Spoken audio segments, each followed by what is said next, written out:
नमस्कार साथियों, फिर एक बार स्वागत है आपका आपके अपने चैनल ज्ञान पे। ज्ञान गेट योर एम नाउ। हमारे इस चैनल में हम लोग सीसीएस रूल्स के बारे में बात करते हैं। तो आज के इस वीडियो में हम सीसीएस रूल्स को ही देख रहे हैं। तो दोस्तों, आप अगर जानते होंगे तो मुझे सीसीए का लॉन्ग फॉर्म कमेंट बॉक्स में कमेंट करके ज़रूर बताइएगा। तो चलो दोस्तों, शुरू करते हैं हमारा आज का वीडियो। और हर बार की तरह इस बार भी हम एक कोटेशन से ही इसको शुरुआत करेंगे। तो हमारा आज का मोटिवेशनल कोट ये है कि 1 drop daily improve your skills. अगर ये जो चित्र यहाँ पे आपको जो बता रहा है, इसका मतलब ये है कि अगर आपने रोज अपने स्किल को एक ड्रॉप में डेवलप किया, एक एक ड्रॉप भी बनाते चले गए, एक एक ड्रॉप को इन्हांस करते चले गए, एक एक ड्रॉप को अर्न करते चले गए, क्योंकि उर्दू में कहा जाता है जो बूंद से आती है वो हौस से नहीं आती, जो बूंद से जाती है वो हौस से नहीं आती। मतलब आपको बूंद बूंद करके अपने श्रम से अपना घड़ा भरना है, और एक साल बाद आप पाएंगे कि आप अपने स्किल में कितने मास्टर हो चुके हैं। तो दोस्तों, आज का कोट हमारा ये इंस्पिरेशनल कोट है। ये यही बताता है कि अगर आप रोज थोड़ा थोड़ा थोड़ा थोड़ा करते रहेंगे तो एक स्टेज ऐसी आ जाएगी कि आप अपने स्किल में, अपने क्षेत्र में मास्टर बन जाएंगे। तो आज का हमारा जो वीडियो है सीसीएस रूल्स पे है, तो शुरुआत करते हैं उसकी। CCS rules central civil services, इसका लॉन्ग फॉर्म है classification, control and appeal rules. CCA, classification, control and appeal के जो भी रूल्स है ये सीसीए रूल्स में आते हैं। तो ये सीसीए रूल्स आए कहां से, इसका एक्सट्रैक्ट कहां है? तो इसका एक्सट्रैक्ट जो, इसका जो सार लिया गया है वो लिया गया है भारतीय संविधान से। Extract from the constitution of India, article 311। जो हमारा भारतीय संविधान का आर्टिकल है 311, उसके अनुसार ये सीसीए रूल का एक्सट्रैक्ट जो भी है, सार जो है, वो हमारे भारतीय संविधान के आर्टिकल 311 में है, कलम 311 में है। तो इसका पहला जो पॉइंट है, ये सीसीए रूल का सबसे महत्वपूर्ण पहला पॉइंट है, no person who is member or service of a civil service of the union or an all India services or a civil service of a state shall be dismissed or removed by an authority subordinate to that by which he was appointed। मतलब ये point ये कह रहा है दोस्तों कि कोई भी व्यक्ति अगर स्टेट के या राज्य के या यूनियन टेरिटरी के, सेंट्रल गवर्नमेंट के सिविल सर्विसेज में अगर है, तो उसको किसी भी सूरत में अपॉइंटिंग अथॉरिटी से नीचे की व्यक्ति डिसमिस या रिमूव नहीं कर सकती। पर किसी विशेष परिस्थिति में प्रावधान है। एक केस ऐसा हो चुका था कि तत्काल प्रभाव से जो अपॉइंटिंग अथॉरिटी थी वो उस वक्त छुट्टी पे चल रही थी, तो तत्काल प्रभाव से उनके लिखित, टेलीफोनिक तो नहीं, लिखित ईमेल ऑर्डर से डिसमिस या रिमूव किया गया था। पर सीसीएस रूल कहता है कि किसी भी व्यक्ति को जो सरकारी सेवा में है उसको रिमूव या डिसमिस नहीं किया जा सकता। कब? कौन नहीं कर सकता? रिमूव डिसमिस कर सकते, पर कौन नहीं कर सकता? अपॉइंटिंग अथॉरिटी से सबऑर्डिनेट व्यक्ति, मतलब उससे नीचे के दर्जे का व्यक्ति उसको रिमूव या डिसमिस नहीं कर सकता। आगे देखेंगे। सीसीए रूल का पॉइंट 2 कहता है no such person as aforesaid shall be dismissed or removed or reduced in rank except after an inquiry in which he has been informed of the charges against him and given a reasonable opportunity of being heard in respect of the charges। किसी भी सूरत में किसी भी व्यक्ति को dismiss या remove नहीं किया जा सकता तब तक जब तक कि उसकी इंक्वायरी नहीं हो गई हो। और सिर्फ इंक्वायरी होने से नहीं चलेगा, उस पर क्या क्या आरोप लगे हैं वो उसको बताने पड़ेंगे, और उसको योग्य, मतलब रीजनेबल अपॉर्चुनिटीज, उसको मौके देने पड़ेंगे कि वो अपने चार्जेस के बारे में उसको क्या कहना है। वन साइडेड डिसीजन नहीं हो सकते।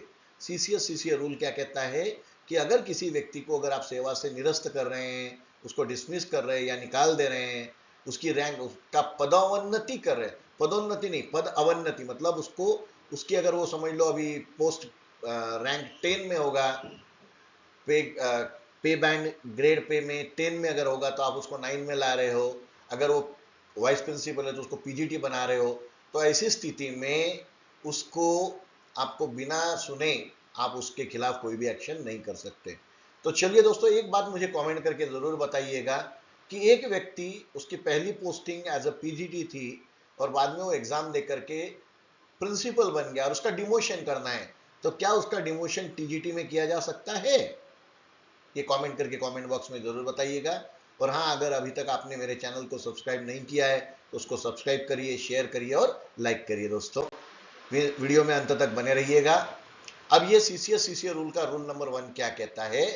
तो रूल नंबर 1 कहता है, these rules may be called the central civil services CCS classification control and appeal rule 1965।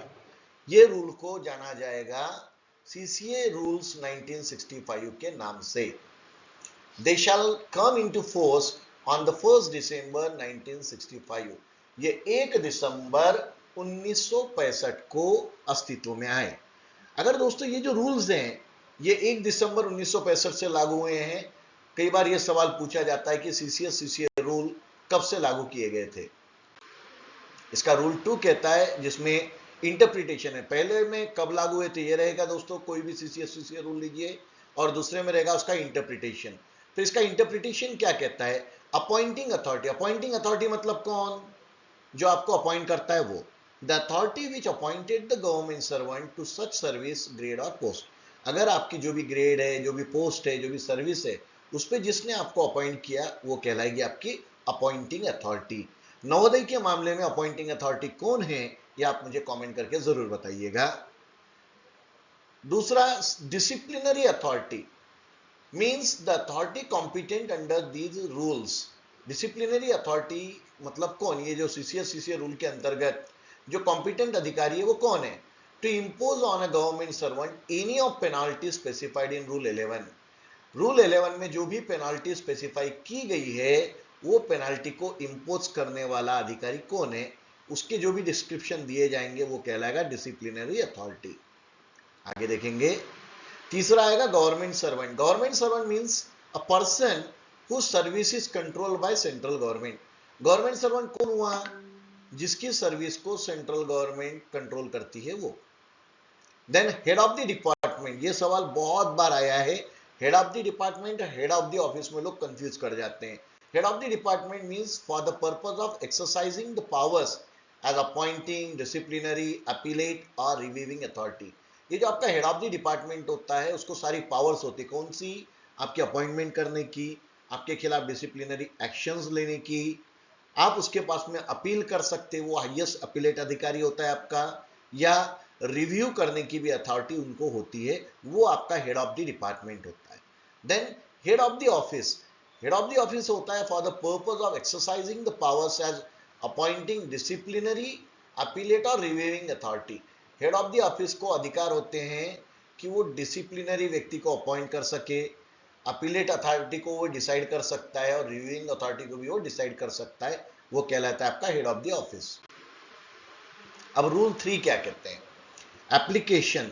This rule shall apply to every government servant. ये रूल सभी सरकारी कर्मचारियों को लागू होंगे, किंतु नॉट अप्लाई टू, ये किसको लागू नहीं होंगे? दोस्तों ये नहीं पे बहुत से लोग ध्यान नहीं देते। क्वेश्चन ऐसा आता है कि निम्नलिखित में से किस पे सीसीए रूल लागू नहीं होते? अभी वाइस प्रिंसिपल की एग्जाम में यह सवाल आया था। तो it shall not apply to railway servant. Railway कर्मचारियों का उनका अपना सिविल कोड है। Then members of all India services, IAS जो होते हैं उनको ये रूल लागू नहीं होता। Any person in casual appoint employment, जो को हमने संविदा पे रखा है मतलब परमानेंट नहीं है, ऐसे पे भी सीसीए रूल लागू नहीं होते। Any person subject to discharge from service on less than 1 month notice, जिसको हम 1 महीने के नोटिस से पहले भी कभी भी निकाल सकते, उस व्यक्ति पे भी सीसीए रूल लागू नहीं होते। ये नहीं होते, ध्यान रखना है दोस्तों। CCA rules classification. अब इसमें पहले क्लासिफिकेशन मतलब जो भी हमारे ग्रुप है, सर्विस है, उसकी सेवाओं के बारे में। Classification of service. Central civil services group A, central civil services group B, central civil services group C, और अब ये जो ग्रुप डी है इसको निरस्त कर दिया गया है 7 पे के बाद से। Central civil services group D अब नहीं रहा, सब 1 2 3 एबीसी में रह गए हैं। ग्रुप डी को अब निरस्त कर दिया गया है। तो A central civil post carrying the pay in the pay matrix at the level from 10 to 18. अगर आपका पे बैंड 10 से 18 में है तो आप ग्रुप ए में आओगे। ये 2018 से लागू किया गया है, गवर्नमेंट ऑर्डर द्वारा 8/12/2018 को आया हुआ ये ऑर्डर है। उसके बाद अगर आप पे मैट्रिक्स 6 से 9 में आते हो तो आप ग्रुप बी में आते हो, और अगर आप 1 से 5 में आते हो तो आप ग्रुप सी में आते हो। यहाँ पे सी लिखा हुआ है दोस्तों। तो ये सीसीएस रूल के हिसाब से क्लासिफिकेशन ऑफ पोस्ट होता है। उसके बाद में CCS rules, penalties and disciplinary authorities. अब ये पेनाल्टीज आती है आपकी रूल 11 में, ये ध्यान में रखना है। कई बार ये पूछते हैं कि जो भी सीसीएस रूल में पेनाल्टीज है वो कौन से रूल में आती है, तो रूल 11 में आपकी पेनाल्टीज है। पेनाल्टीज टोटल 10 तरह की है, टोटल 10 पेनाल्टीज है। द फॉलोइंग पेनाल्टीज में for good and sufficient reason as hereinafter provided by be imposed on government servant। ये जो भी पेनाल्टीज आप दे रहे हैं उसको गुड और सफिशिएंट रीजन आपके पास होना चाहिए कि आपने सामने वाले पे पेनाल्टी क्यों लगाई, उसके क्या कारण है, क्यों दी गई उसको पेनाल्टी, इसके आपके पास में सही से रीजन होने चाहिए। अगला माइनर पेनाल्टीज। 5 पेनाल्टीज जो है वो माइनर पेनाल्टीज में आती है। Impose by the issue of memorandum bye competent authority. Competent authority जो भी है वो आपको मेमोरेंडम देकर के माइनर पेनाल्टी लगा सकती है। सबसे पहले आता है सेंसर, निंदा। At least censure should be awarded if misconduct is proved in inquiry. अगर आपका मिसकंडक्ट प्रूव हो जाता है अथॉरिटी को तो आप पे सेंसर तो किया ही जा सकता है। An order of censure is formal and public act intended to convey that the person concerned has been guilty of some blameworthy act or omission for which it has been found necessary to award him a formal punishment and impose for good and sufficient reason। Sensor जो है उसको विशेष कारण के लिए कि भाई जिसके वजह से संस्थान को या वो संस्था का कुछ नुकसान हुआ है या संस्था की बदनामी हुई है, ऐसी स्थिति में उसको सेंसर की पनिशमेंट दी जा सकती है। ये माइनर पेनाल्टी में आता है। After following the prescribe procedure, यहाँ पे भी गुड और सफिशिएंट रीजन होना चाहिए और उसकी प्रोसीजर फॉलो होनी चाहिए। जैसे point out negligence, carelessness, lack of thoroughness, delay. अगर एक आदि व्यक्ति है जिसने निग्लिजेंस की वजह से कोई गलती हो गई है उससे, या वो केयरलेस है अपने काम के प्रति, या वो जितना थोरो होना चाहिए उतना नहीं है, या अपने काम के प्रति डिले करता है, रोज रोज लेट आता है, तो आप उसको सेंसर ये पनिशमेंट दे सकते हैं। देन नंबर 2 पे आता है withholding of his promotion if promotion is due. ये उसको दूसरी माइनर पेनाल्टी दी जा सकती है, उसका प्रमोशन रोक करके, अगर उसका कोई प्रमोशन बाकी है तो।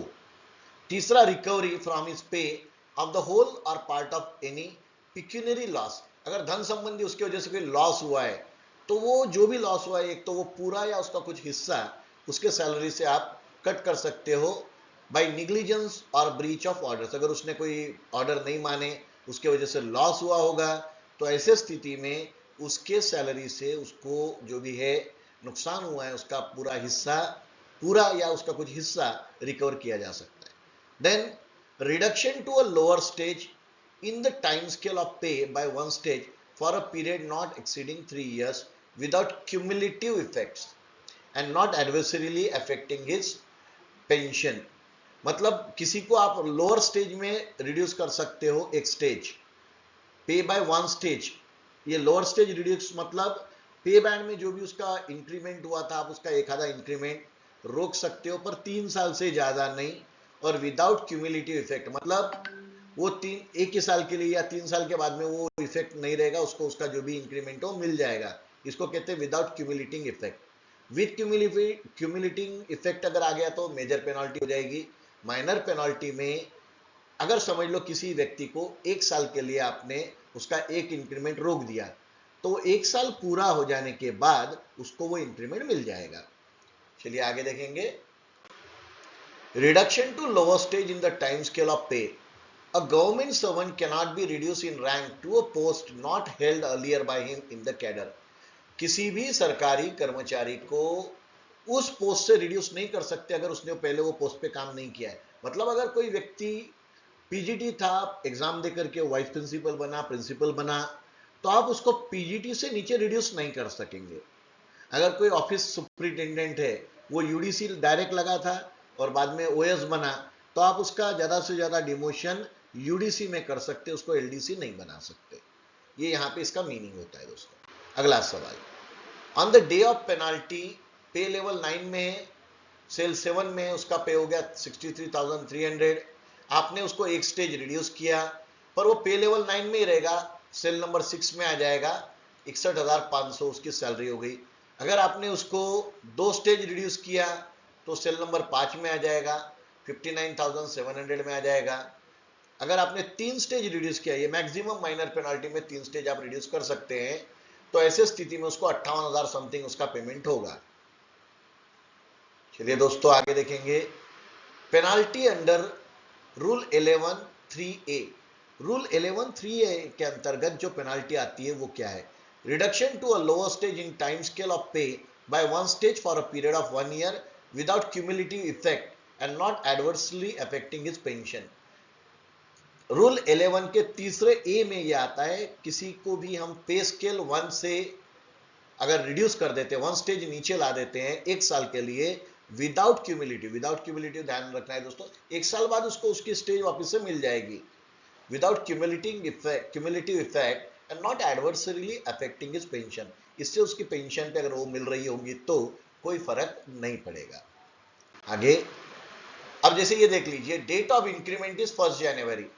अगर उसका डेट ऑफ इंक्रीमेंट 1 जनवरी है और उसको पेनाल्टी लगी गई है, पे व्हेन पेनाल्टी, जब उसको पेनाल्टी लगी थी तब उसका पे था 50,000 रुपए, वो 5वें सेल में लेवल 7 पे था, और उसका डेट ऑफ इंक्रीमेंट अगर 1 जुलाई है तो 50,000 है, और 5th सेल में 7 है, और आपने उसको 13/8/2017 को रिड्यूस किया, ठीक है, तो वो एक स्टेज रिड्यूस जब हो जाएगा तो 49,000 आ जाएगा, और उसको इंक्रीमेंट मिलने वाला था, इंक्रीमेंट मिलके वो 52,000 हो जाता था।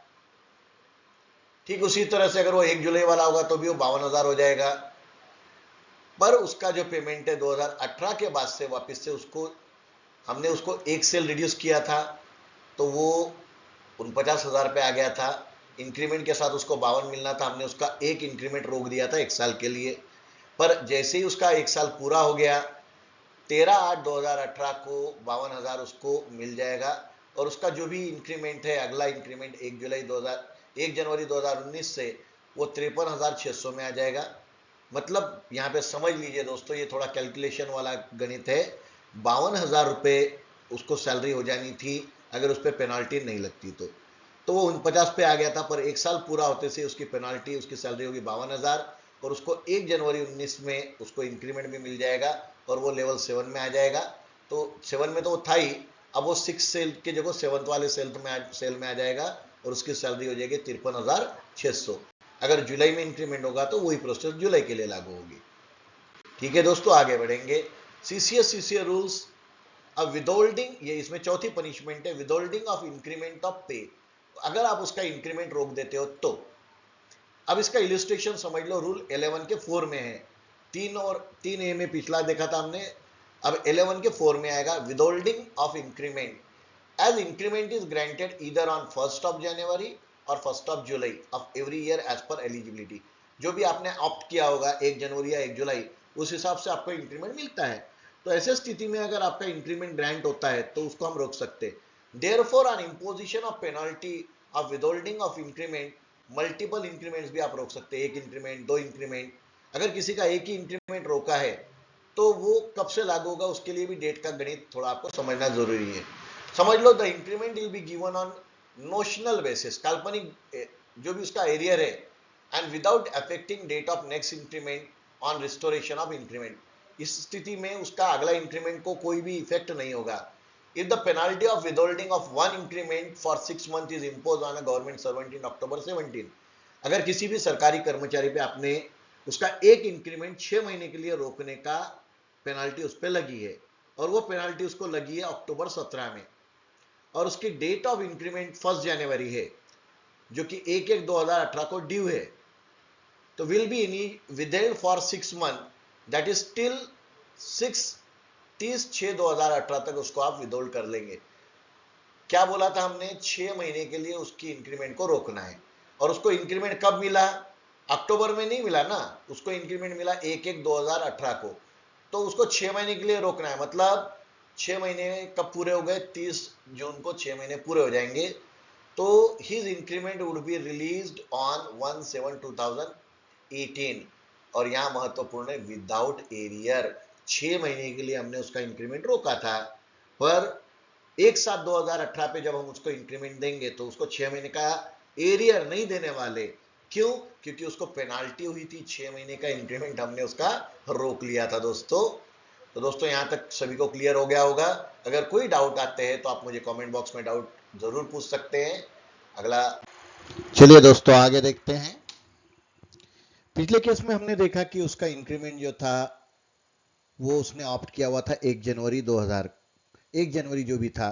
पर उसी केस को हम दूसरे तरीके से देखते हैं। माइनर पेनाल्टी उसको हुई है, 6 महीने के लिए उसका इंक्रीमेंट विथहोल्ड किया गया है, और उसका इंक्रीमेंट का जो ड्यू डेट होता है वो होता है 1 जुलाई को। मतलब उसका इंक्रीमेंट ड्यू है 1/7/2018 को।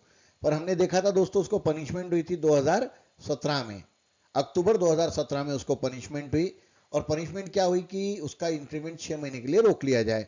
पर उसका जुलाई का इंक्रीमेंट 2017 का तो वो ले चुका था। तो अब जो आने वाला इंक्रीमेंट है उस पर यह माइनर पेनाल्टी लगने वाली थी। तो 1/7/2018 से 6 महीने आगे, मतलब 31/12/2018 तक उसकी हो गई पनिशमेंट। अब उसको जो इंक्रीमेंट लागू होगा, जो उसको मिलेगा कंटिन्यू में, पनिशमेंट तो उसकी हो गई 31/12/18 तक, उसका 6 महीने के लिए हमने इंक्रीमेंट रोक लिया। पर अब उसको जो इंक्रीमेंट रिलीज होगा वो होगा 1/1/2019 को, वो भी विदाउट एनी एरियर्स। तो दोस्तों मैंने पहले तो सोचा था कि मैं एक ही वीडियो में सीसीए रूल्स पूरे बना लूं, पर ये पॉसिबल नहीं हो पाया।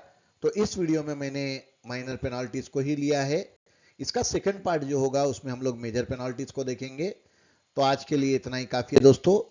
अगर आपकी इस पे कोई भी क्वेरी आती है तो आप मुझे डायरेक्ट मैसेज कर सकते हो, चैट बॉक्स में लिख के भेज सकते हो।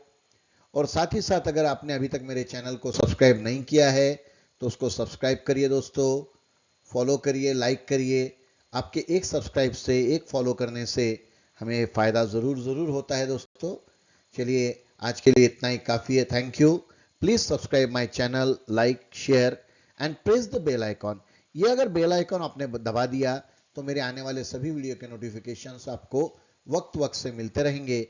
और आपको जो भी मैं बना रहा हूं नए वीडियोस उसमें आ रहे हैं वो आपको सब देखने मिल जाएंगे। Thank you. शुभ रात्रि।